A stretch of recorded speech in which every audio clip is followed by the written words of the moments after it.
Kamikaze Soundwaves here, and I saw the Spiderman Homecoming movie, and I really wanted to talk about it. Now, there are some things I'm going to bring up that are spoilers. That's in the title, so there are definitely going to be spoilers in here if you haven't seen it. If you haven't seen it and you don't want to be spoiled, get out of here. First off, I'll start with, did I like it? Kind of, but mostly no. And the reason I say that is, I mean, this is, number one, I thought this was a Spider-Man movie. This is basically like a fucking another Iron Man movie with just a lot of screen time with Spider-Man. I felt like I came to see a Spider-Man movie, and I get it. It should be somewhat comical, but I felt like this was like just Michael Bay comical. Like, I mean, it's just like every corner that you turn, they're trying to throw some kind of joke in there, and I'm like, this isn't funny. And I didn't come to see this. I understand that there's those parts are supposed to be in the movie, but I came to see Spider-Man. I know this was another reboot.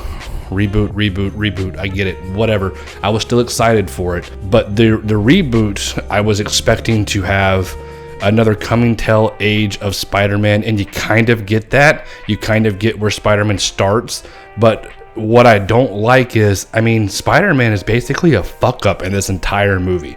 He's fucking up with his friends. He's fucking up with his, his love interest. He's fucking up as actually Spider-Man. He can't get anything right. He keeps letting people fucking go. He keeps fucking shit up. He can't fucking even catch a thief properly without fucking that up. And it's like, that's not fucking Spider-Man. What the fuck are you guys, dumbing Spider-Man down to a fucking idiot? Get the fuck out of here with this shit. Spider-Man is fucking Spider-Man. Spider-Man did not use fucking gadgets, okay? Spider-Man is not fucking Batman. Spider-Man is definitely not fucking Iron Man. He doesn't need any of this shit. Talking to a suit like fucking Iron Man, I felt like I was watching a fucking Iron Man movie. Spider-Man relies on his fucking instinct, his spider sense. Yes, he makes his own fucking gadgets. Spider-Man was also a fucking scientist. I mean, he's very smart in the movie, but he was a lot smarter than a decathlon captain, okay? He made fucking shit, and he makes shit in this too, don't get me wrong, but he fucking was a scientist, a fucking scientist. He could build and do this shit on his own if he really needed to, but he never needed to. Which brings me to my next point about the movie that I really disliked. Spider-Man is using gadgets left and right.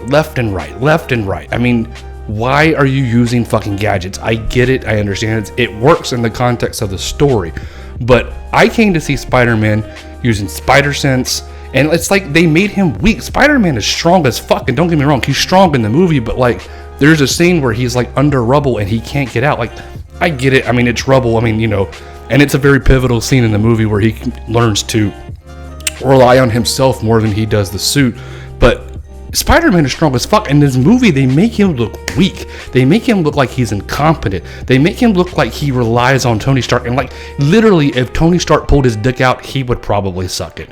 Like, he's just obsessed with Tony Stark. And it's really fucking annoying because I'm such a huge Spider-Man fan. For him to be obsessed like this about Tony Hawk, like, it makes his character look weak. It makes him look...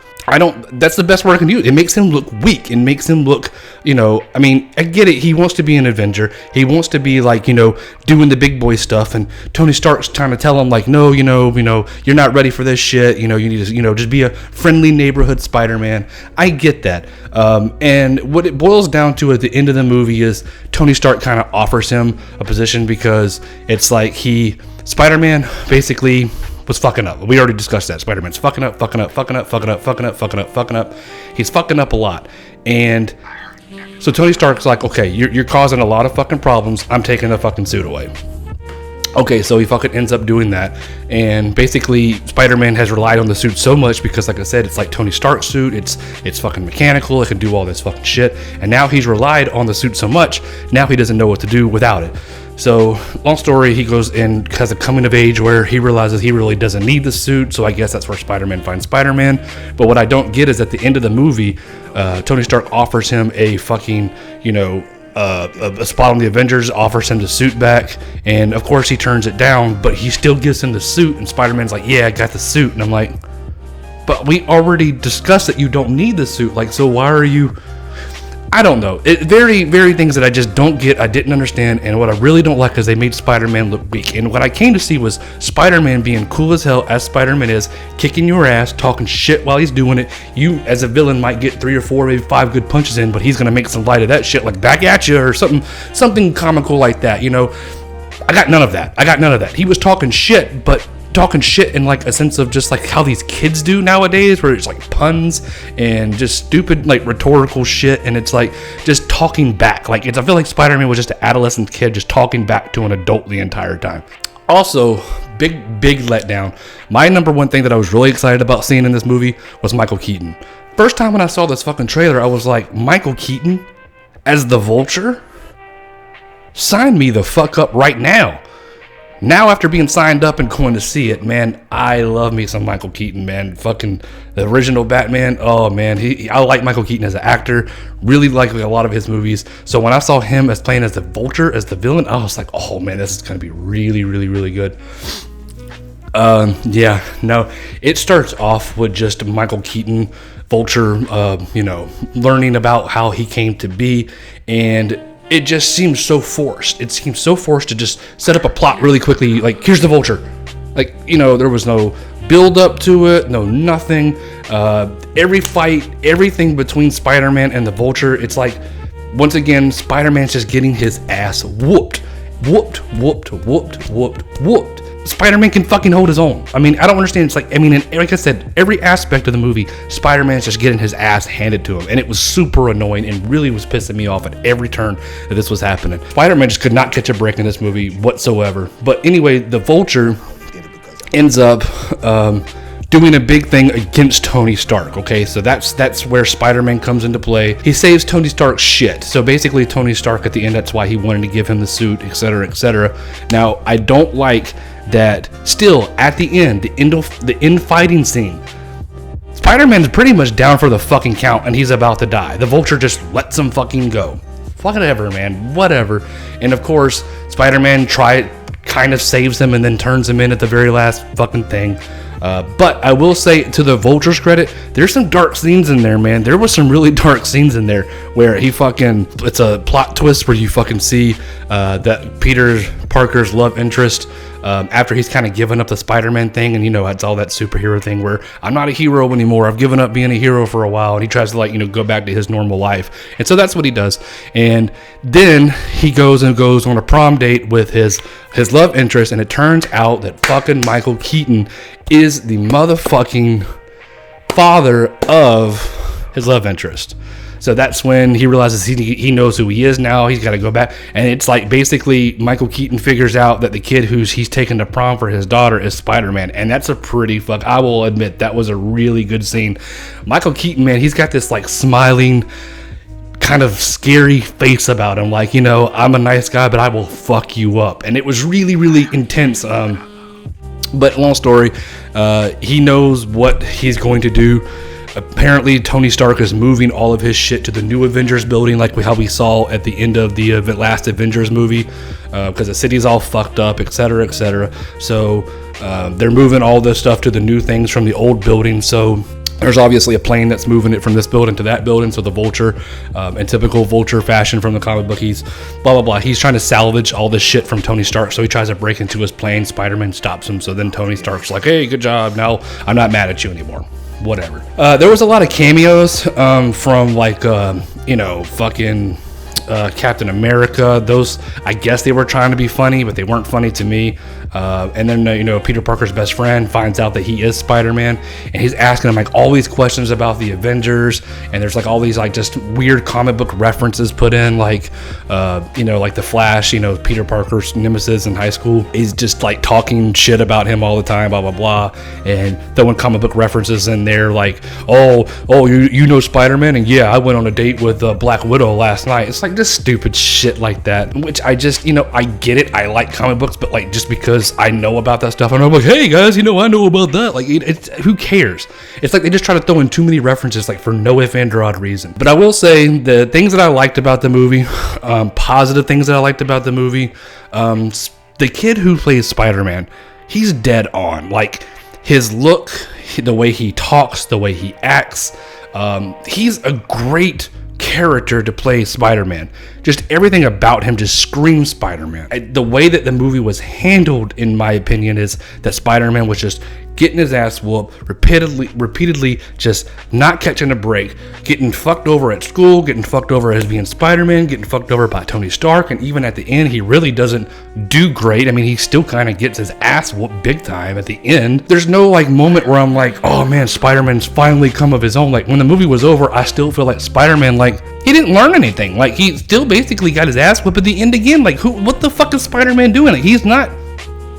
But anyway, I really enjoyed his performance in a whole. I think that every time he was on screen, he captured it. I'm like, I think I like the scenes more as him as Peter Parker than I did as actually fucking Spider-Man, which is not a good thing because I came to see the Spider-Man movie. I understand Peter Parker's part of it, but when you go to see a Batman movie, yeah, you really enjoy the Bruce Wayne scenes, but you're not there for Bruce Wayne. Which brings me to another thing in the movie. There was a scene where there's fucking what's his name, Childish Gambino, I can't remember Donald Falson, I believe his name is. I like that guy. He's a really cool guy. But he has a very small scene in it where Spider-Man tries to like interrogate him, and he's mocking Batman because one of the gadgets on fucking Spider-Man suits has a fucking interrogation mode, and it's supposed to be like, I am the Knight. I'm asking you questions. Like trying to like do a Batman thing. Like he's like, yeah, you're not intimidating me. This is your first time doing it. Spider-Man's like, oh, gee whiz, man, I can't intimidate. I mean, like I said, every aspect of Spider-Man, he's being like a joke. I mean, it's like, fuck you guys for making Spider-Man look like a fucking idiot, like a fucking retard. He doesn't know what the fuck he's doing. It's fucking Spider-Man we're talking about. I mean, I feel like embarrassed for Spider-Man. Now, a lot of people probably love this movie. I didn't. I'm not going to say that I hated it. It's not the worst superhero movie I've ever seen, but I was really disappointed and really let down. Now, in a whole, it's not bad. It's a good popcorn flick. It's fun. It's got quite a bit of action in it. The comedy is all over the fucking place. I felt like, this was just comedy, but it's just like that, like Michael Bay's style of type comedy. Like there's racial things in there. Like there's a scene where they're at the Washington Monument, and the white teacher asks like the mixed girl I believe she's black and white, and she's like, oh, I don't want to celebrate something that's made by slaves, and she's like, I don't believe it's made by slaves, and the black guy's like, yeah, it is. He's like, oops, white people, like fuck off, like come on, I can't stand that type of shit. I mean, it's just like that. How Michael Bay does a lot of stuff like that too in those fucking Transformer movies, just straight fucking forward racism bullshit.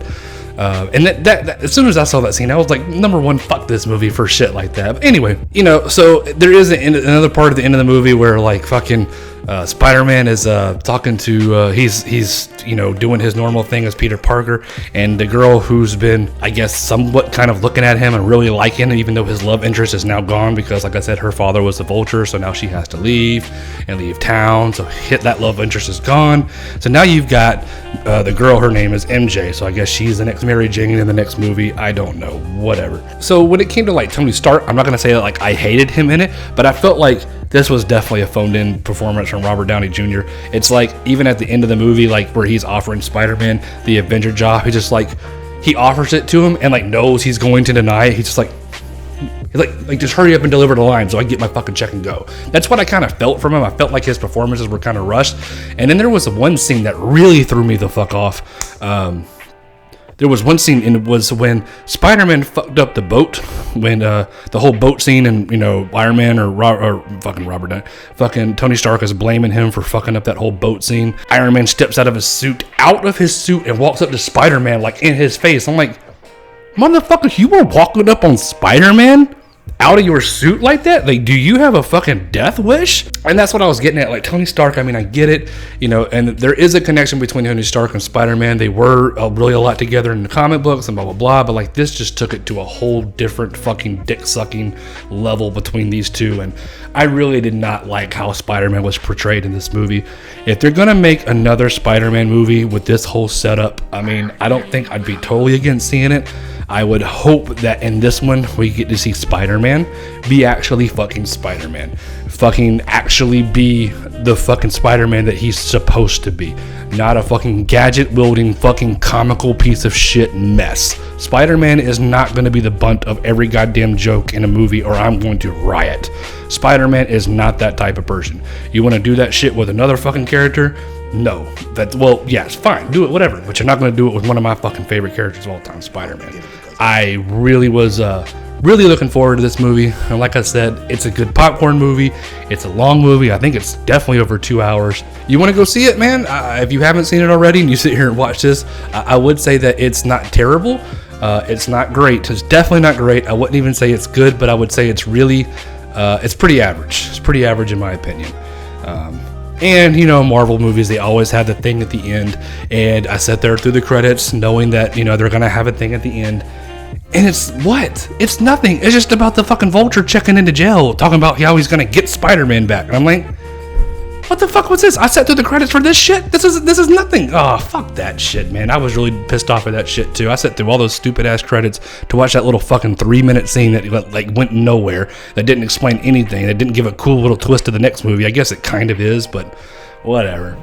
Anyway, so this is Kamikaze Soundwaves. This is just me ranting about fucking Spider-Man Homecoming. Like I've said like 2 or 3 times at this point, I was really excited for that movie, and I was super let down. But anyway, hope you guys enjoy this rant, and I am out of here. Much obliged for watching, and I will see you in the next one. Later.